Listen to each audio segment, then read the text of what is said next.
We were thrown off just a bit by the technical difficulty, so I propose that we go a little bit beyond 12:30, and the floor is open for question. I just wanted to mention on this matter of Mujaddid, if my memory serves me right, on Kite Bay's Waqf, and there's an enormous section on titles, that title does show up. But on the other hand, I'm not certain that that is so unique. These are formulaic, and for people who've consulted the big royal waqfs, I've seen quite a few of them, and I think that some aspect of tajdeed emerges in most of them, even going back into the Bakri period. So that throws this issue open. Now, I don't know if Christian had a chance to look at. There's one partial edition of the Kite Bay Waqf that Meyer published and everything, but he stripped out a lot of the titulary because he considered that it was formulaic. But that titulary is very interesting to read. So I just wanted to mention that I'm not quite so certain that we can't find any trace of that title that Kite Bay used, and I think it is in the Waqf. So the floor is open to questions. Yes, sir. Yes, for Cihan. Yeah. So looking at the actual kind of form and format of your letter, it strikes me, given the slanting up of the letters and the odd margins on the side, that it looks like to me it comes from the Mamluk chancery. Yes, I agree. And I'm not familiar with Mamluk-Ottoman chancery relations, more familiar with Mamluk-Ilkhanid relations. But the Mamluk-Ilkhanid ones get very long and the letters get very big. The more prestige the recipient has, the bigger they get. And I'm wondering, is it possible that this letter is a kind of, I don't know how to say this very politely, like an FU or like an insult by squeezing the letters, making them very small, and a tiny piece of paper from the chancery saying, "We've got your guy. What are you going to do about it?" I wouldn't be surprised. I mean, on the one hand, both sides, there are people on both sides who really wanted to sign the peace and end this for various reasons. But at the same time, we know there's a very fine line between cooperation or conflict.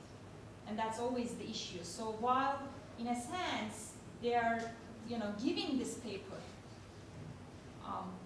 to the captive and letting him write that letter, in a sense, they are offering their olive branch, on the one hand, but at the same time, perhaps that's part of the soft politics as well, the point that you mentioned. However, of course, this entire discussion is based on the assumption that the Mamluk administration, in a sense, was behind that letter. It could be completely secret, which actually, of course, the captive claims. It could be completely secret. It could be completely hidden, and that's why perhaps it's so squeezed, because that was the paper he was given. So, under the conditions. So, sky is the limit in terms of speculation, especially as far as this narrative account, this captivity account is concerned. But yes, I mean, that's a possibility. Yes. Yes, sir. I have a follow-up question. Of course. Whether this is a unique specimen, or there are similar documents that perhaps this can possibly Yes. come into the conversation. Yes. And in both directions, maybe in Cairo and or in Istanbul. Okay. Yes. Okay. So, well, I worked first on this document back in 2003, 2004. And this was the only one that I was able to find in terms of directly captivity narratives. But there are a lot of documents on Ottoman-Mamluk relations indirectly referring different soldiers, different commanders, different representatives who were captured by the Mamluks and then released, not released. They're coming back, asking for allowance, so on and so forth. But I haven't seen any other captivity narrative so far. This doesn't mean that they don't exist. Because as we all know, all these archives and all the manuscript libraries, they're endless. They're endless, and you have to dig and you have to dig. And Topkapı Palace Archive is especially one of the, I'm not sure if anyone here, this is Topkapı. So if anyone has worked in Topkapı Palace Archive, it is a magnificent place to work, but it is a painful place to work, at least back then. And I think the conditions in general hasn't improved yet. Library is a different story, Topkapı Palace Library. So therefore, I wouldn't be surprised if we find out more of similar stuff, but at this point, it needs more work in general, that archive. That's my impression. Lady in the back.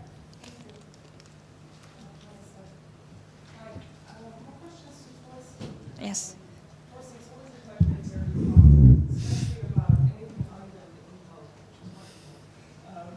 But I guess the first point I want to make is slightly conceptual. And to ask you whether you don't think this division between the question of what time is and how time is useful, which is how I think you put it. I couldn't hear you very well in the back, but how time is realized and used versus what time is. So the first question is, do you find that to be an artificial separation? In as far as one needs to conceptualize time in order to understand how it's used. And then related to that would be the question of, to what extent do you find in Muslu's work a kind of a folding together of sort of this very particular local time, but also a wider conception of universal time, even Quranic time? Does that show up? And if it does, how does he bring these two things together? Okay. No, for the first one, I think that I think that it's not necessarily an artificial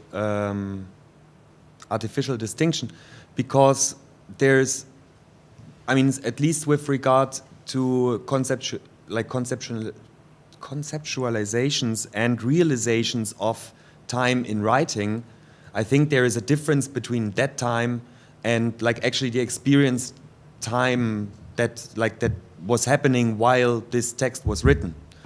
So I see a difference there, or even the time that depicted there is of course something else than what is written down. So I can deal with how does he depict the passage of time, but I cannot say so much about even his own underlying, outside of a narrative or another framework for the text, I cannot say so much about how time passed for him or his contemporaries. And I think this distinction is, for me, methodologically important, that I don't say that as it is, but there's, as I read it, as I understand it. Yes, and I would retain this distinction, definitely. The second one was, yes, I think that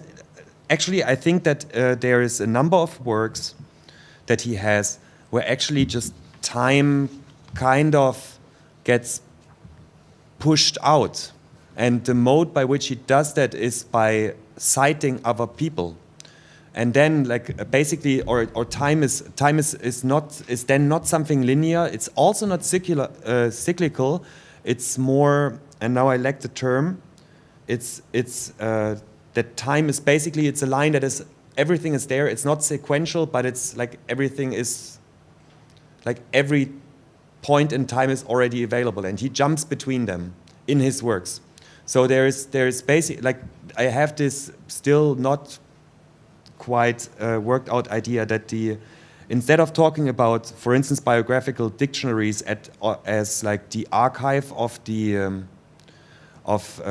scholars or of the scholarly community or the community at large, I would rather say that this is also the continuation of the lives of these people. So you have these cases where people can convene with their dead sheikhs, often through prayer and the book. And I think that this is kind of a backdrop for that, or the backbone of that, because you need to know about these people, and especially the biographical dictionaries, they give you that information, and a a lot of them are organized by letter, which also juxtaposes people from different times, and that is actually something that is addressed in the introductions as well, for better access or because it's easier to do. But I think there is also this idea of that actually then these people still stay alive, and that is why some people actually are included also in the continuation of a biographical dictionary, even if they showed up in the first one. So that some of them are still more, like, remain important and are inspired to that. Yes. Further questions? I just I had one for Cihan. We had talked about this earlier. During this period, in the last 50 years or so of the Sultanate, as I'm sure a number of people are aware, there's actually quite a stream of people who leave. They've run into difficulties or for a variety of reasons, and they get sanctuary in Istanbul, but they leave, and there's this narrative that the corruption has reached such a stage that this is a regime that wouldn't be hard to supplant. And not that, in other words, it would almost be, in a sense, another aspect of tajdeed, that a more stable rule from outside could be imposed because the internal situation has reached this stage of corruption.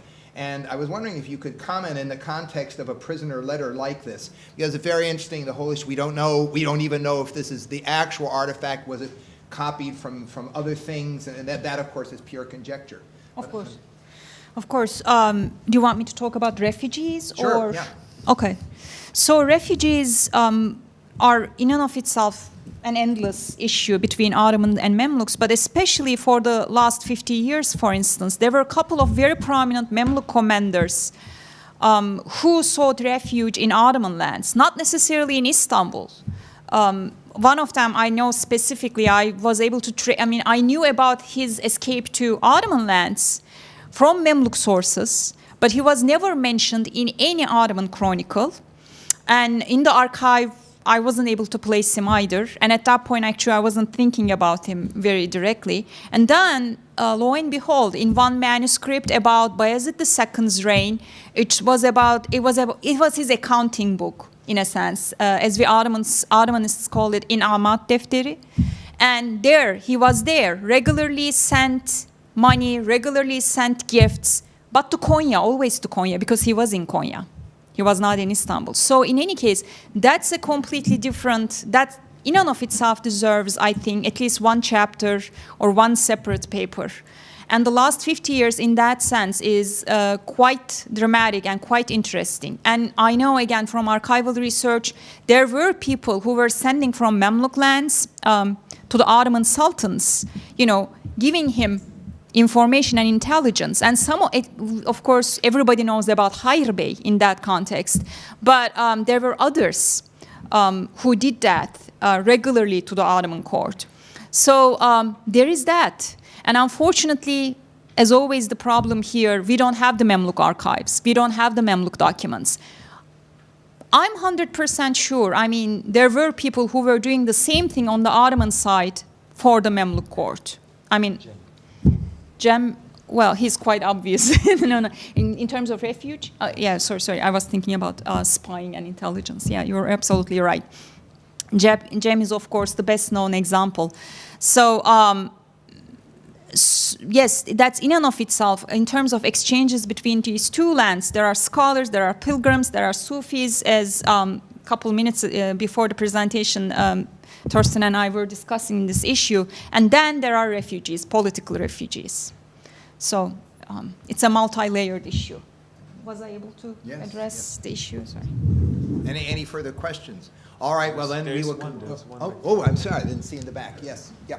Just a comment for Wollina, which very interesting is to address the topic of genre, especially to criticize the common idea that there's a classification of biographies of autobiography and pornography.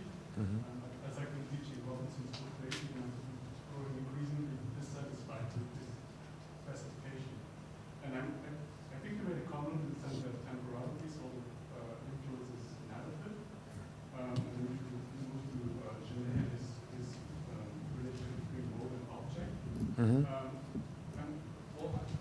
I'm very taken by the idea that time, as it is of temporality, as it's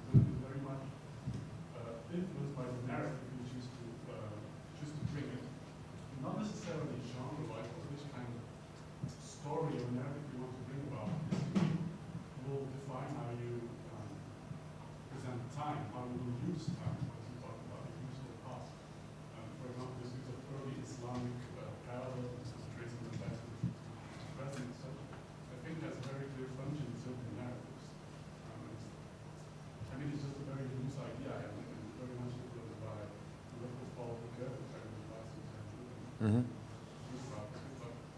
Yeah, I was just wondering what your thoughts about, what exactly your ideas about behind this correlation between time and narrative. Yes, I mean, also my thoughts are very loose on that, but I think there's definitely something. There is something important happening there. There is like the topograph, like especially also not only with regard to narrative, intended narrative, but with regard to actual use of these works. So that these topographical works are actually used for, like for administrative practices, at least at some points. And then like, what is really an interesting book, it's also like, I think after a while it might get boring, but it's in itself it's really interesting, is this work on the judges of Damascus. And this is just, it's a chronological list of when, who was judge. And there is like, basically there's every change of term, because you had always these two judges who would change every year or so. And there is basically all of them, but the only other distinction or the other organizational scheme that he has, apart from the chronology, is the different madhahib. So there's the Shafi'i, the Hanafi, I don't remember the order, but you have these, and then it just moves chronologically from about 1260 to 1530, 40, and so this is completely this. I mean, there's a lot of this information is taken from elsewhere, but the love for detail is really impressive. I have no idea where this, like, who would have used that, but now you could use it actually to pinpoint who was judge in which year, right? And probably they did that too for some reasons. Yes, and I don't want to hold anyone from the lunch, so I can just approach you directly. I missed the last question. If there's any more, I want to make sure that people can bring them up. So any further questions? Okay. Well, I want to thank all three of our presenters. One in attention. Also Matthew. We convene here.